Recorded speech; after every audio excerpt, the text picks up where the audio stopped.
Propre, hein. Salut les amis, j'espère que vous allez bien.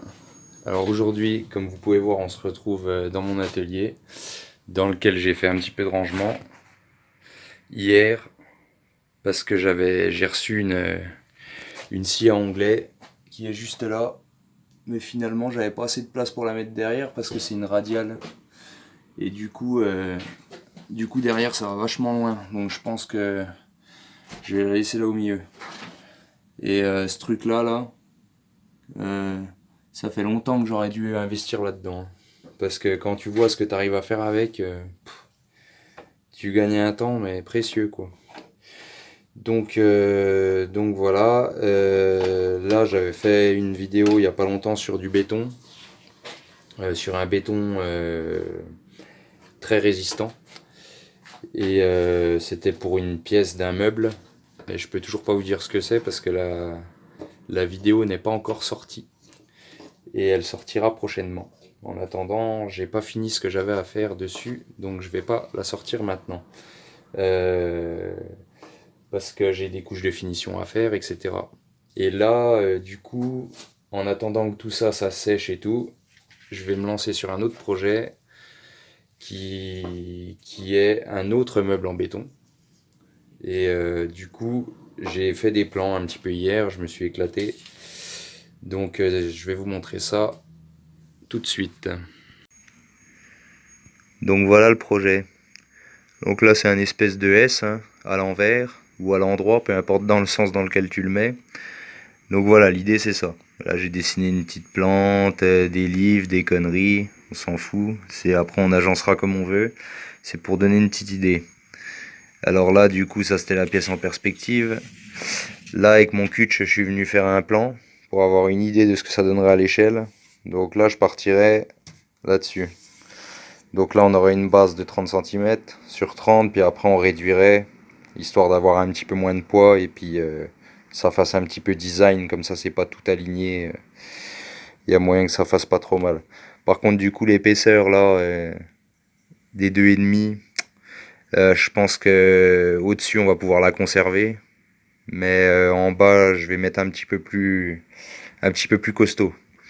Parce que dans la vidéo sur la pièce en béton que j'ai fait pour mon meuble, là, on était sur une épaisseur de 4,5. Bon, ça tenait pas mal. Là, on va pouvoir réduire un peu parce que du coup, j'ai acheté de la fibre de verre à la place de la fibre synthétique. Je me suis renseigné et à ce qui paraît, ça tient beaucoup mieux. J'ai aussi acheté de la trame, du treillis en fibre de verre aussi. Donc, je vais incorporer tout ça dedans. Donc, ça va me permettre de réduire un peu l'épaisseur, mais pas de là aller jusqu'à 2,5. Je pense qu'à 3,5 ça sera pas trop mal. Je vais voir comment je vais faire.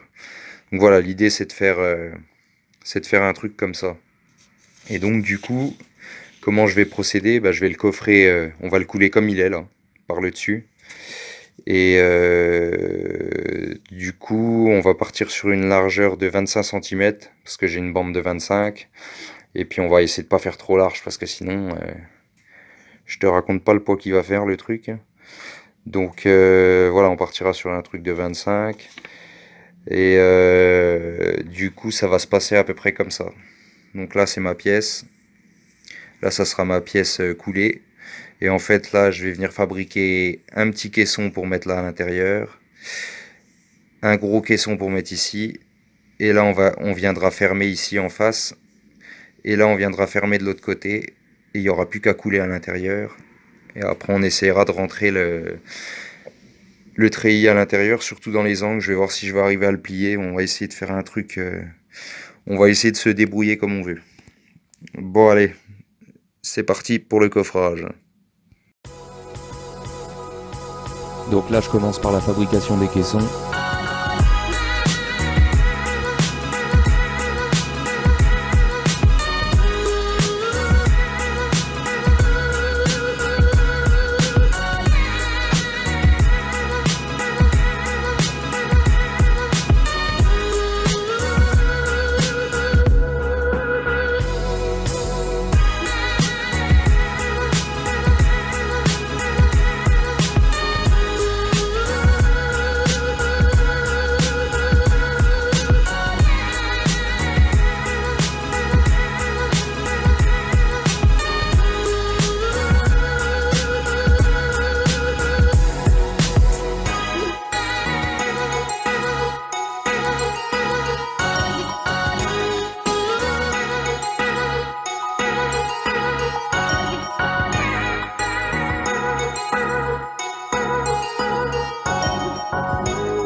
Les caissons sont faits, on attaque les joues extérieures.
Donc voilà l'idée du truc.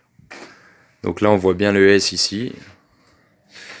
Donc là, comme je vous expliquais sur la vidéo, on a nos deux caissons qui sont ici. Là on a les joues extérieures. Voilà. Ici aussi. Du coup je suis passé sur une épaisseur de 3 cm et demi là, parce que donc du coup j'ai fait 3 cm et demi là, 3 cm et demi là jusqu'à là, et après seulement je suis passé en 3 cm, mais je suis pas passé en 2,5 parce que 3 cm ça fait cette épaisseur là, et déjà ça fait déjà super fin. On va déjà voir ce que ça donne avec 3 cm avant de faire des meubles plus fins que ça. Donc voilà, bah finalement il m'a fallu 2 heures pour faire ça. Merci la scie à onglet, hein, parce que si j'avais dû faire ça à la circulaire, je te raconte pas, demain j'y étais encore. Donc ça c'est vraiment un outil, truc de fou. Donc voilà, bah maintenant le coffrage est fait. Il n'y a plus qu'à plâtrer les... Parce que là dans les angles on voit que c'est légèrement ouvert, les vis, tout ça, etc. Donc on va mettre un petit coup de plâtre. Une fois que le plâtre il aura séché, on va fixer les caissons. Après on va huiler tout ça avec de l'huile de décoffrage. Et puis voilà, et puis il n'y aura plus qu'à couler ça. Je commence par tout nettoyer avec une éponge.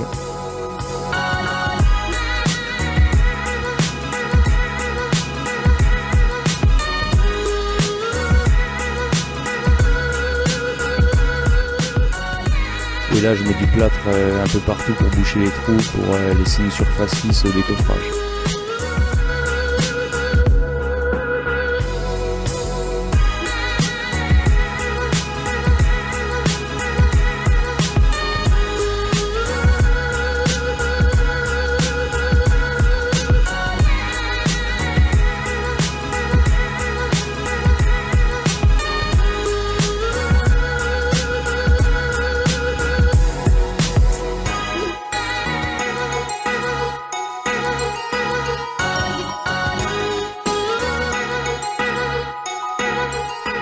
Je ponce le plâtre après 1 heure de séchage pour qu'il soit bien lisse.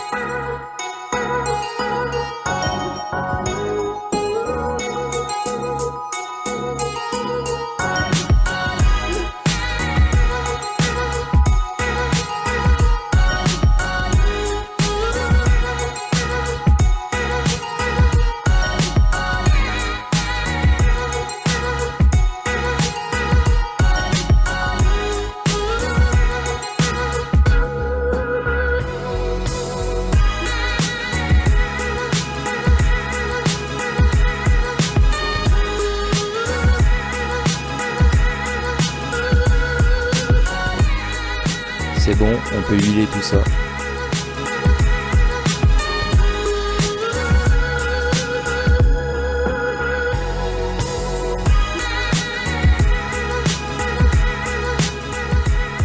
Je mets du silicone pour pas laisser rentrer l'air par en dessous dans le coffrage.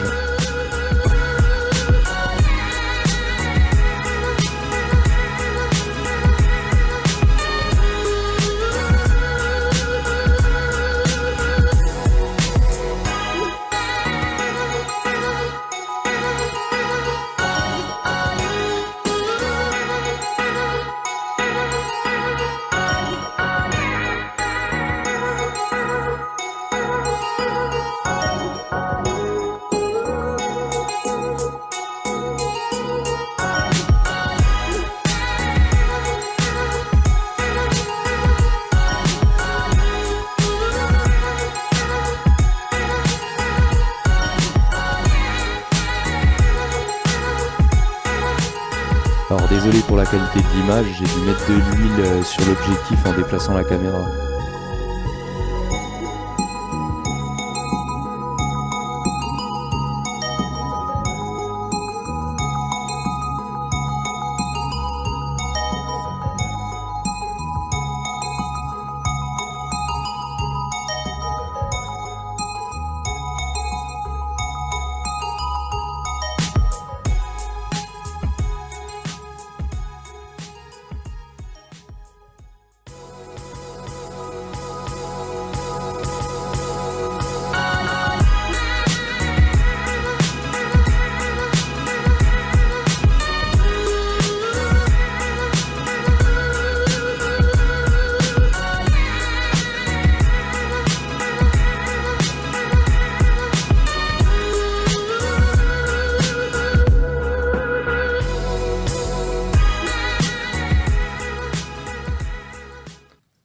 Donc là pour le coup ça y est, c'est coffré, coffrage est fini, huilé, j'ai mis du plâtre, etc. Donc là c'est bon, c'est prêt à être coulé. Donc pour le coulage, du coup, j'ai fait comme la dernière fois pour la petite pièce du meuble. J'ai fait un cubage vite fait, donc 0,90 c'est les longueurs de tout ça cumulées. Donc ça fait 90 cm. J'ai tout mis en mètres pour qu'on ait un résultat en mètres cubes après. Enfin peu importe, après on fait comme on veut. Donc là j'ai 0,90 de longueur multiplié par 0,25, donc ça c'est la largeur de la pièce, 25 cm, multiplié par l'épaisseur, j'ai pris une moyenne de 3 cm et demi, donc 0,035, ce qui nous fait 8 litres de béton pour la pièce. Donc le dosage que je vais prendre c'est le même que la dernière fois, je vais conserver le même, donc c'est du 2,5 pour 1. Donc 8 litres divisé par 2,5, il me faudra 3,2 litres de ciment pour 8 litres de béton. Là comme du coup, comme d'habitude, vu que j'ai des seaux de 11 litres, je vais pas mettre 8 litres dans un seau de 11 litres, je vais galérer plus qu'autre chose. Du coup je vais le faire en 2 fois, donc 2 fois 4 litres de sable et 2 fois 1,6 litres de ciment. À ça, je vais incorporer la fibre de verre, ça c'est ce que j'avais pas la dernière fois, et je vais mettre du treillis en fibre de verre aussi. Allez, c'est parti.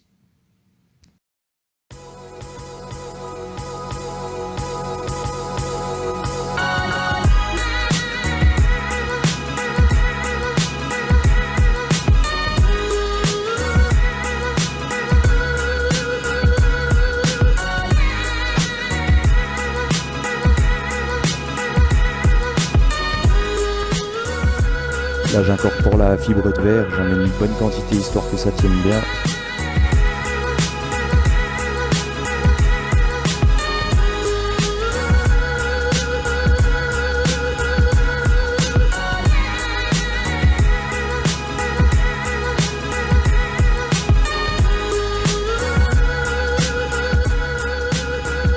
Pour mes 4 litres de béton, je mets 10 centilitres de fluidifiant.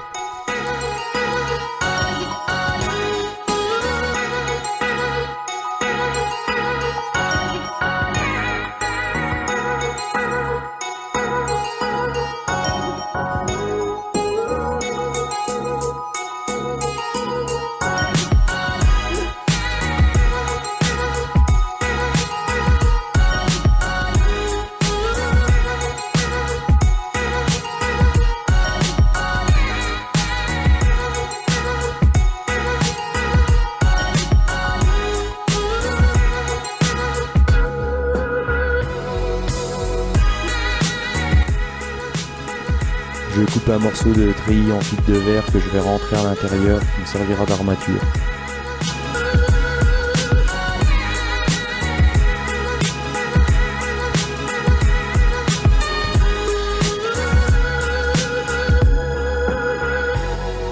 C'est un peu la misère à rentrer dedans, surtout qu'il faut que je fasse gaffe parce que le treillis touche pas les parois du coffrage.